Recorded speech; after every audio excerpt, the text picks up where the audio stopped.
のでもそうなんじゃダメもうそうなんじゃほら心は進化するよもっともっと Welcome to another episode of Moe Meido Monday. Today we are interviewing Risu. Konnichiwa. Risu to moshimasu. I'm Risu. Nice to meet you. So today Risu is going to tell us about her adventures in Japan and different things that she learned there and experiences she had at cafes. In what year did you go to Japan and for what purpose? I went to Japan in August of 2009 and I was there for 10 months studying at a university. I majored in Japanese, so I was there to study Japanese language and culture. And then I left in June of 2010, so about 10 months. What were some of the otaku experiences that you had while in Japan? Oh goodness. Well, as an otaku myself, I tried to do as much as I could when I wasn't busy with spending time with my host family or school.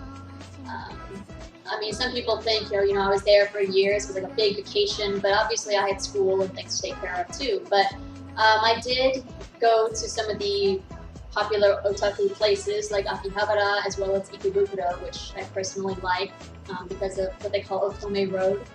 Kind of has a lot of anime stores geared more towards female otaku, and I also went to some different events like Tokyo Game Show, Tokyo Anime Fair, a Macross crossover concert, some various things, as well as of course maid cafes. So I did quite a bit while I was there. Speaking of maid cafes, which maid cafes did you? Well, my first cafe was a little bit of an unusual experience because it was Mononoke, which is the samurai cafe. I personally love like samurai history, that period of Japanese history. And I wanted to go to a maid cafe, so I said, hey, like the first time I went to Akihabara, I saw the girls in the cute pink and purple samurai armor maid outfits handing out pamphlets, and I said, that's going to be my first maid cafe. So I went to that and enjoyed that. I've also been to Maid Risu in Ikebukuro. There's another one in Ikebukuro called Wonder Parlor to during their Valentine's event. And again in Ikebukuro, as you can see, I spent a lot of time in Ikebukuro, more than Akihabara actually, but if I went back, I'd like to go to more cafes in Akihabara. But I also went to a butler cafe called Royal Servant, and I really enjoyed that one as well. Which cafe was your favorite? Out of all, or just maid cafe? Or? Out of the ones that you I like the different cafes for different reasons. I really liked the outfits and the theme of the Mononoke, but in general I didn't feel they were quite as friendly, maybe because they were new, they weren't really used to, speaking to people, especially foreigners. But I really liked the atmosphere of Maid Risu. It was just so friendly, and all the different love spells and all the cuteness and everything. I really liked that one. And as far as Butler Cafe, I loved Royal Servant. I literally felt like I was just, the mistress of some, big mansion or something going in there, and they were waiting on me hand and foot and drawing cute little squirrels on my, with chocolate and everything that I requested, so.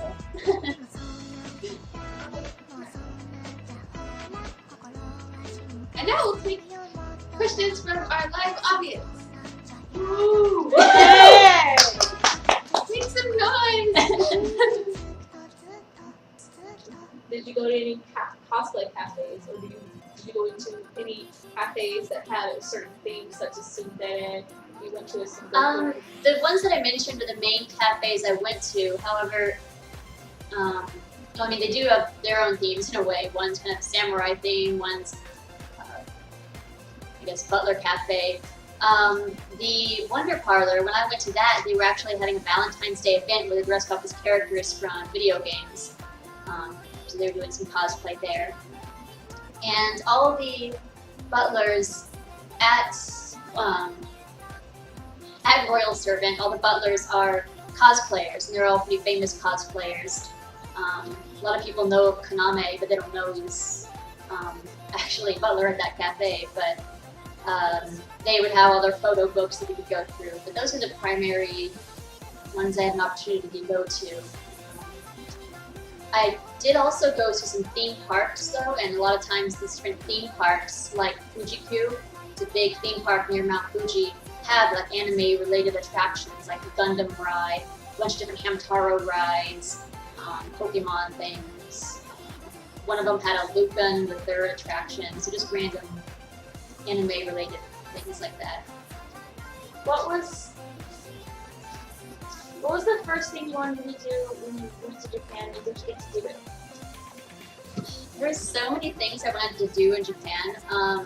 Fortunately, I think I was near Tokyo, which has tons of things to do just in the different districts of Tokyo. So I was able to go to the different places there, like Harajuku and Ueno and different places in Tokyo. But I also wanted to go to some other places. So as far as where I wanted to go to the most, it's just, I don't know, there were so many different things. Like some of them were the more, anime pop culture side. Some of them were the more, historic traditional side. I wanted to see, certain temples and shrines. I really like a historical figure called Hattori Hanzo.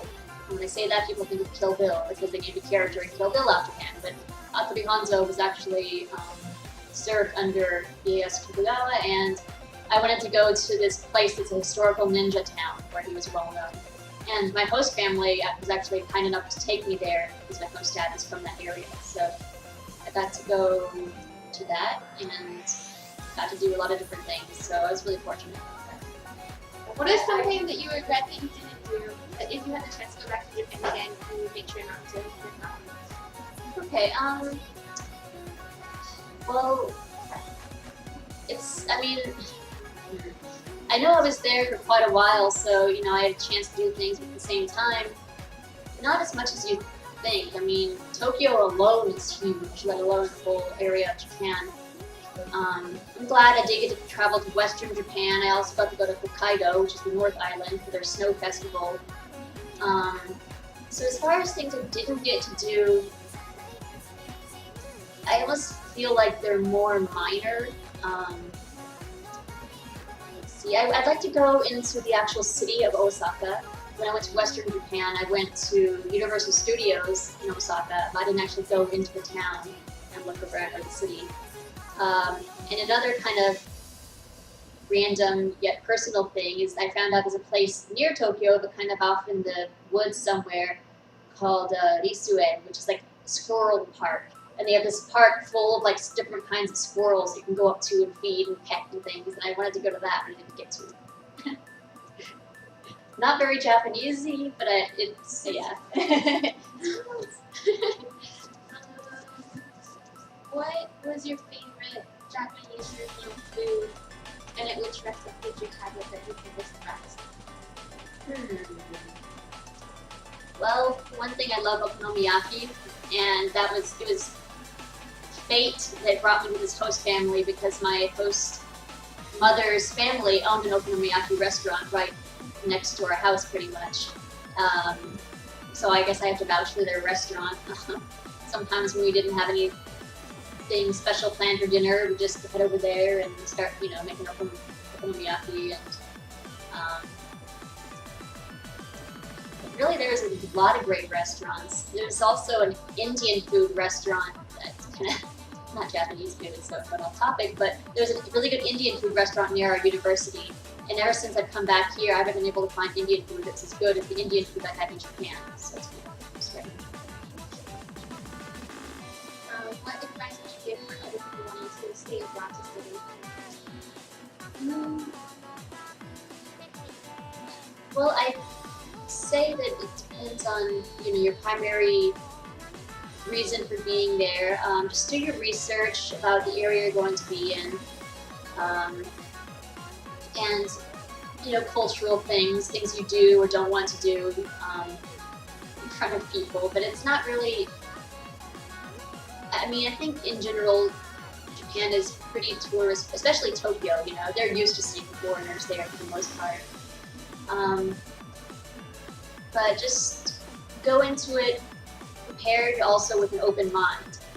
If you think everything is going to be like an anime and it's not, and then you think because you're American you can act a certain way.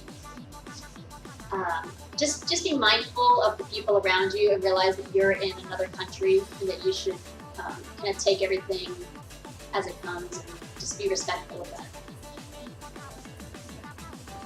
Did you go to foreign college?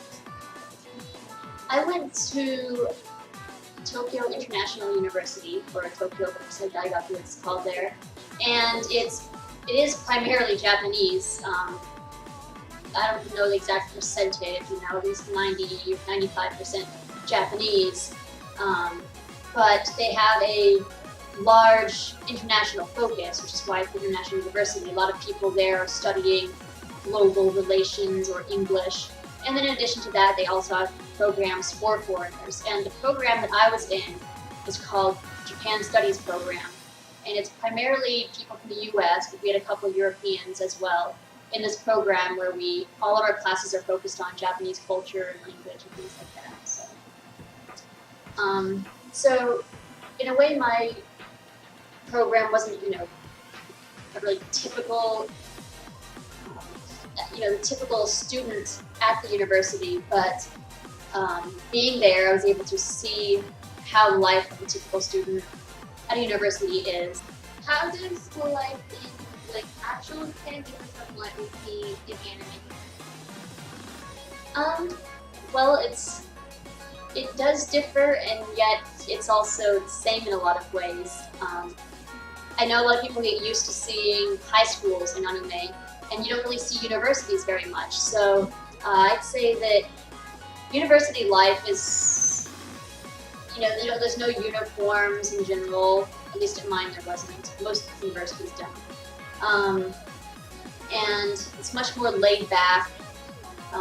People are more in charge of their own schedules, obviously, just like here at university. So, but in a way, I think for me, it was almost really fun just noticing all the aspects that I had seen in anime, when we had a cultural festival and all the different clubs are doing their different activities in different rooms. It was really fun to be a part of that. What was your favorite thing in Ikebukuro besides the big cafe happening? What made you want to stay there more than in Akihabara? Well, for one thing, it was closer to me, so that made it convenient. And then just the fact that it was, that's probably the main reason I went there. Honestly, the main reason I went to Ikebukuro more is because it was a more convenient location for me, but they have a lot of great shopping and a lot of variety. Of course, Akihabara has a lot of otaku things as well, but if I go to Otome Road, I can go to some of the well-known shops like Animate. The very first Animate, which is a big chain now in Japan, was the one in Ikebukuro, and it's like this 7 or 8 story tall building of just anime merchandise. And so they had that store, and then they had some other stores like Dojinshi and various things. So pretty much anything I wanted anime related I could find there. But I could also go to Sunshine City, which was right nearby. It's this huge mall, basically. They even have an aquarium in there, and then a theme park and all sorts of things in there. But if I wanted to do shopping for clothes and food and things like that, so it had a good variety overall. How's the food? I just asked a food question. More food. One place I wanted to go that I didn't go is this dessert buffet place. I'm gonna go there when I go back. Like all you can take places, like as long as you fill out Yeah, like I never went, so I don't know all the details, but it was like Sweets Paradise. I don't know what it was called. But there was a few. I think there was one in Ikebukuro that I always pass by, but it was like kind of expensive. I think the equivalent of maybe like $15 or something. for a sweet. Yeah, for like this buffet, but it's all you could eat, like parfaits and cakes and pies and fanciness and crepes and like. As they freak out in the background. I don't think I could handle that. I don't think like sweet very much. Except for like donuts.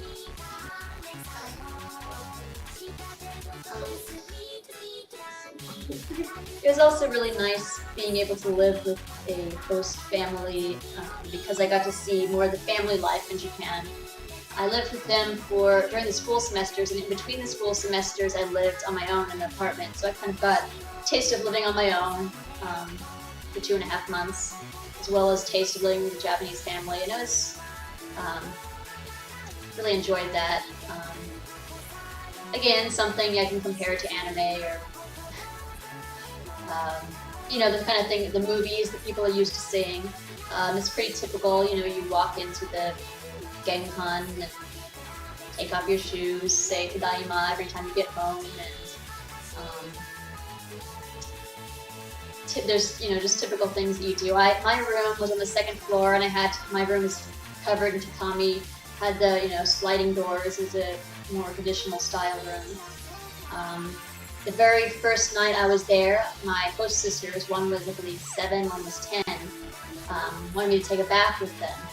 And so for a lot of Americans, that might be kind of, strange. You're in a new house, and they're like, "Come take a bath with us," But I'm like, okay, and it was kind of weird at first, but then they really made me feel comfortable because I feel like American children or children from different cultures where that's not really acceptable, you start taking off your clothes, they're gonna stare at you.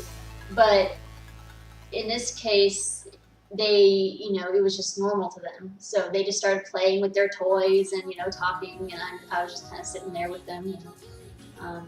So it's different, but it was really a great experience to be able to see that side of it, more than just being a tourist.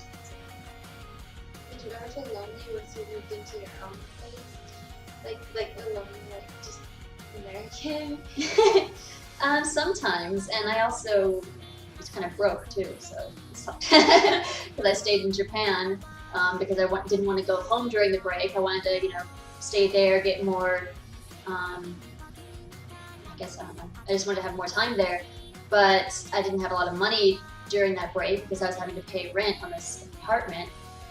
Probably more than people pay on nice apartments here. I was paying on a tiny little, what we call a studio apartment here, just one little room, tiny little square bathroom, and like, I got a little lonely sometimes, but I did actually have there's a couple other students who stayed in town, as well as I had made Japanese friends, so I was able to meet up with them and still have fun that way. Oh, I have a question. Are there any habits that you picked up from Japan that you brought back with you? Well, one thing that was a little hard to get rid of, but I don't do it as much now, except in the Maid Cafe, where we're kind of inspired by Japanese culture, but in all my pictures, in Japan, it's practically synonymous with smiling. You take a picture, up goes the peace sign, the victory sign, whatever you want to call it. And so I came back and, I just realized, and people wanted me to be in pictures, they look at me strangely if I started doing that. So I had to stop doing that. And as far as habits, though, not a lot. I mean, I think maybe a little bit of the bowing. Sometimes when I talk to somebody, I kind of do a little bit of head bow, and I'm not sure if they really take notice of it or not, but it's probably the main things. Another kind of funny thing is that I think I had more culture shock coming back than I did going to Japan. I mean, Japan is different than it is here, and a lot of people have culture shock. Maybe it's just because I had been studying Japan and looking forward to going for so long that nothing really surprised me. It was more just, oh, that's what that is, you know, oh, I've seen that in, you know, on this TV show or in this anime or, you know, whatever. But coming back and taking notice of things that that you don't really notice. I mean, you do, but Japan has really great customer service. Like at restaurants, they're just really polite and helpful. And I came back, and you know, I'd have a waiter who'd just be like, you know, throwing something on the table or walk away, and I'm like, wow, you know, I never saw that in Japan. What was your favorite souvenir that you brought back? I brought back so much. I actually had to ship, or I had to mail stuff back home because I couldn't take it home on the plane. But oh gosh, my favorites.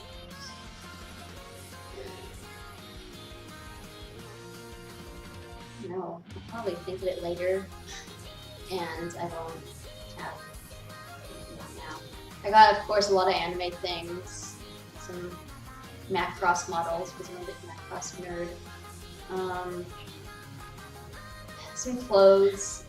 There's clothes that I still wear, and I get compliments on them. Sometimes people will be like, "Oh, that's so great! Where'd you get that?" And I'll tell them, and they'll be like, "Oh, well, I can't go to Japan and do my shopping, but